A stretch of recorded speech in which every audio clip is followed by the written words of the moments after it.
माझ्या नावाचा वापर करून, माझ्या खोट्या सह्या करून जगन्नाथला कोर्टाची नोटीस तू पाठवली आहेस का? कोणी मी?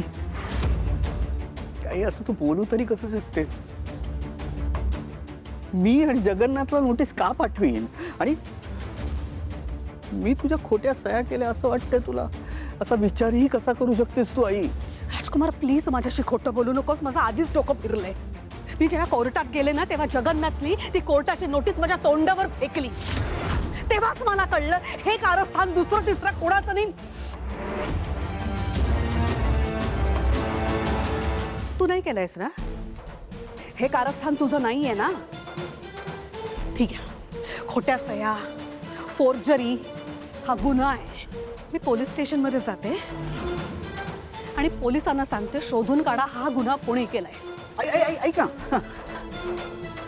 कशाला पोलीस कशाला? कशाला म्हणजे गुन्हा आहे हा म्हणून. मीच पाठवली नोटीस. वाटलंच होतं मला. लाज नाही वाटली तुला? मला वाटते तुझी लाज. स्वतःच्या आईच्या खोट्या सह्या केल्यास तू. मी तुला एकदा नाही, दोनदा नाही, 1000 वेळा बजावून सांगितलं होतं त्या जमिनीकडे ढुंकून सुद्धा बघायचं नाही. का भानगडीत पडलास तू?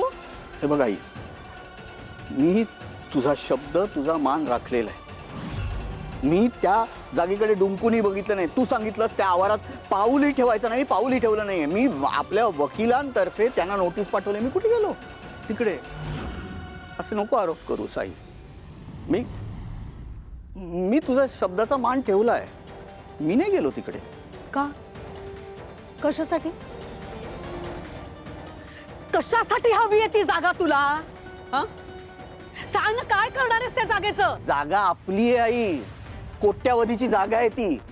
तुला आठवत नसेल कदाचित, पण एक बक्षीस पत्राद्वारे तू एका माणसाला ती दिलीस. त्या माणसाने बेकायदेशीररित्या ती त्या जगन्नाथला विकली. आज तिथे गुरुकुल उभं आहे.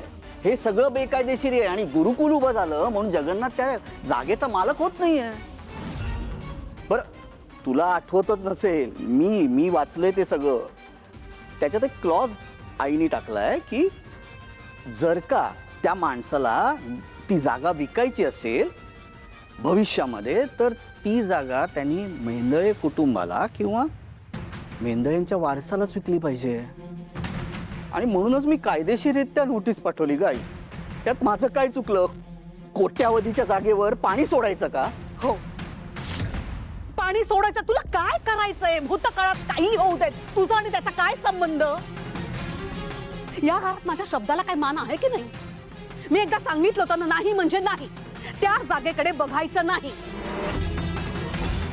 या घराची मालक म्हणून, प्रमुख म्हणून आणि त्या जागेची खरी मालकीण म्हणून मी तुला शेवटचं सांगते. मला जर का पुन्हा एकदा कळलं राजकुमार की तू परत त्या जागेविषयी काहीतरी कळतोयस, तर गाठ माझ्याशी. मला नक्कीच काहीतरी कठोर पाऊल उचलावं लागेल.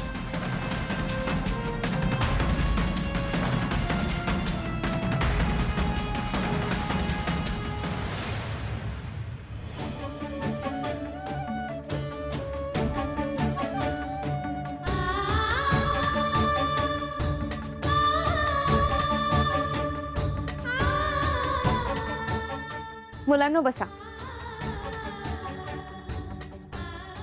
मुलांनो, परवा जो आपला कार्यक्रम झाला ना,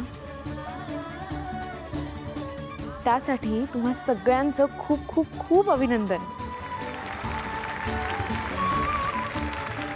खरंच तुम्ही सगळ्यांनी खूप सुंदर सादरीकरण केलं स्टेजवर. आणि तुम्हाला सांगू, त्या कार्यक्रमानंतर मला इतके फोन येत आहेत तुमचं कौतुक करायला. सगळेच तुमचं खूप कौतुक करतायत आणि मला खरंच तुमचा खूप खूप खूप खूप खूप अभिमान वाटतो. बास बास, आता कौतुक बास झालं. आता आपण रियाजाला सुरुवात करूया. टीचर, हां, ओवी नाही आली अजून. काय? ओवी आली नाही अजून? आपण तिची वाट बघूयात. हां आई, ओवीची वाट बघू ना काय उपयोग नसतो बघ. तू विसरली असतेस का? ओवी आजपासून गाण्याच्या क्लासला येणार नसते म्हणून. तुला कसं कळलं? हा गाई मला तिचा फोन आला असतो बघ. ती खूप रडत असते आणि तिनेच मला सांगितलं की ती आजपासून गुरुकुलात गाणं शिकायला येऊ शकणार नाही म्हणून. तिने काही कारण सांगितलं का क्लासला न येण्याचं? तिची तब्येत ठीक आहे ना?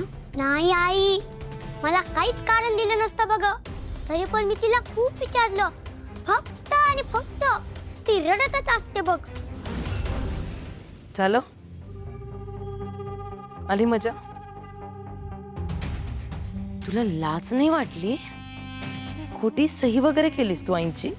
शी 100 वेळा वॉर्न करून झालेलं माझं की नको तुझ्या आईच्या अगेन्स्ट जाऊस, नको त्यांच्या नकळत हे जे काही उद्योग चालवतोयस ते चालूस, नको त्या गुरुकुलात पाऊल ठेवूस पण नाही. अतिशहाणा राजकुमार कोणाचंच नाही ऐकत. ऐकायला लागलं ना आता नको नको ते. तुला धमकी दिली आहे, जर परत असं काही केलंस तर तर कठोर निर्णय घ्यावा लागेल. तुला कळतंय का?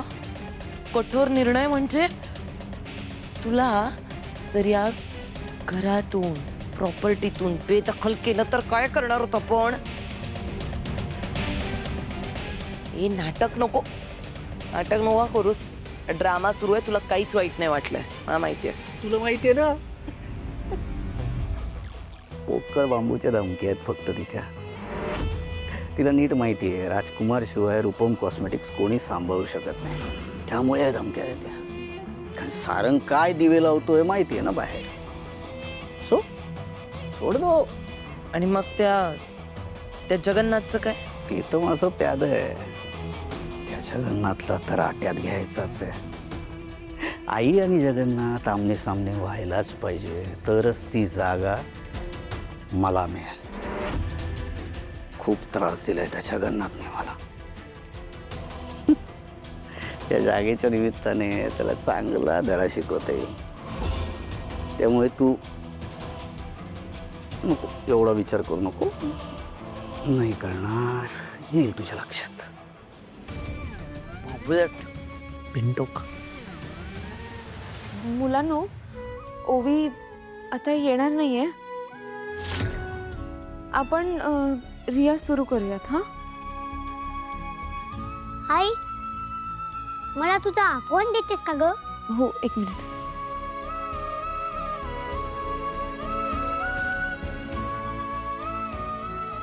मुलांनो, तुम्हाला आठवतंय मी मागच्या तासाला तुम्हाला एक नवीन गाणं शिकवलं होतं.